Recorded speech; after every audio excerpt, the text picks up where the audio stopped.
Hello friends, welcome to my channel. ಇವತ್ತು ನಾನು ಮಾಡ್ತಾಯಿದ್ದೀನಿ ಟೇಸ್ಟಿಯಾದ ಪನ್ನೀರ್ ಮೋಮೋಸ್. ಈ ಪನ್ನೀರ್ ಮೋಮೋಸ್ನ ಮನೇಲಿ ಈಸಿಯಾಗಿ ಹೇಗೆ ಮಾಡ್ಬೋದು ಅಂತ ನಾನು ತೋರಿಸ್ತಾ ಇದ್ದೀನಿ. ನಾನು ರೆಸಿಪಿನ ಡಿಸ್ಕ್ರಿಪ್ಷನಲ್ಲಿ ಹಾಕಿರ್ತೀನಿ, ನೀವು ಬೇಕಾದ್ರೆ ಚೆಕ್ ಮಾಡ್ಬೋದು. ಇದನ್ನು ಮಾಡೋಕ್ಕೆ ಒಂದು ಬೌಲ್ಗೆ ನಾನು 250ರಿಂದ 300 ಗ್ರಾಮಷ್ಟು ಪನ್ನೀರನ್ನ ಹಾಕ್ಕೊಂಡು ಇದನ್ನು ಚೆನ್ನಾಗಿ ಮ್ಯಾಶ್ ಮಾಡ್ಕೊತಾ ಇದ್ದೀನಿ.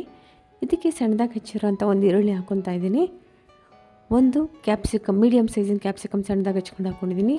2 ಕ್ಯಾರೆಟ್ನ ತುರ್ಕೊಂಡು ಹಾಕ್ಕೊಂಡಿದ್ದೀನಿ. ನೀವು ಬೇಕಾದ್ರೆ ಕ್ಯಾಬೇಜ್ ಕೂಡ ಸಣ್ಣದಾಗಿ ಹಚ್ಚಿಬಿಟ್ಟು ಹಾಕ್ಕೊಬೋದು.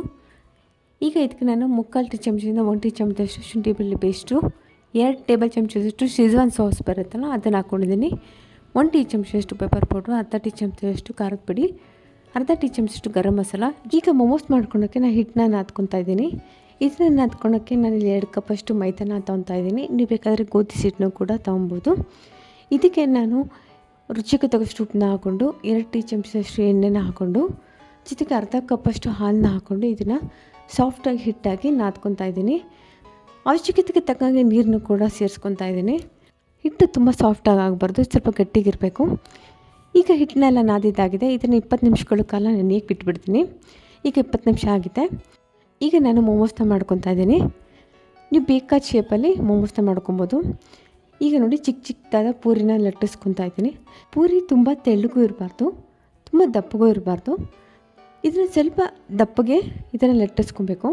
ಈಗ ಲಟ್ಟಿಸ್ಕೊಂಡು ನಿಮ್ಗೆ ಬೇಕಾದ ಶೇಪಲ್ಲಿ ಇದನ್ನು ಫೋಲ್ಡ್ ಮಾಡ್ಕೊಬೋದು. ನೋಡಿ, ನಾನು ಈ ಥರ ಫೋಲ್ಡ್ ಮಾಡ್ಕೊತಾ ಇದ್ದೀನಿ. ನೀವು ಬೇಕಾದ್ರೆ ರೌಂಡ್ ಶೇಪಲ್ಲೂ ಕೂಡ ಇದನ್ನು ಫೋಲ್ಡ್ ಮಾಡ್ಕೊಬೋದು. ಈಗ ಎಲ್ಲ ಮೋಮೋಸ್ನು ಮಾಡ್ಕೊಂಡಿದ್ದೀನಿ. ಈಗ ಇದನ್ನು ಸ್ಟೀಮಲ್ಲಿ ನಾನು ಬೇಯಿಸ್ಕೊತೀನಿ.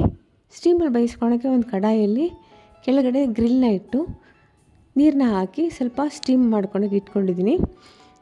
ಈಗ ಒಂದು ಪ್ಲೇಟ್ಗೆ ಎಣ್ಣೆನ ಸವರ್ಕೊಂಡು ರೆಡಿಯಾಗಿರೋ ಮೋಮೋಸ್ನೆಲ್ಲ ಇಟ್ಕೊತಾ ಇದ್ದೀನಿ. ಈಗ ನೋಡಿ, ಎಲ್ಲ ಮೋಮೋಸ್ನ ಇಟ್ಕೊಂಡಿದ್ದೀನಿ. ಈಗ ಸ್ಟೀಮಲ್ಲಿ ಇದನ್ನು ಬೇಯಿಸ್ಕೊತೀನಿ. ನೀವು ಬೇಕಾದ್ರೆ ಇಡ್ಲಿ ಬೇಯಿಸ್ತೀವಲ್ಲ ಆ ಕುಕ್ಕರಲ್ಲೂ ಕೂಡ ನೀವು ಬೇಯಿಸ್ಕೊಬೋದು. ಈಗ ನೋಡಿ, 20 ನಿಮಿಷ ಆಗಿದೆ. ಮೋಮೋಸ್ ಎಲ್ಲ ಚೆನ್ನಾಗಿ ಬೆಂದಿದೆ. ಈಗ ಇದನ್ನು ಶೇಜ್ವಾನ್ ಚಟ್ನಿ ಅಂತ ಬರುತ್ತೆ, ಅದ್ರ ಜೊತೆ ಅಥವಾ ಸಾಸ್ ಜೊತೆ ಇದನ್ನು ಸರ್ವ್ ಮಾಡ್ಬೋದು. ಈ ವಿಡಿಯೋ ನಿಮ್ಗೆ ಇಷ್ಟ ಆಗಿದ್ದರೆ ಲೈಕ್ ಮಾಡಿ, ಶೇರ್ ಮಾಡಿ, ಸಬ್ಸ್ಕ್ರೈಬ್ ಮಾಡಿ.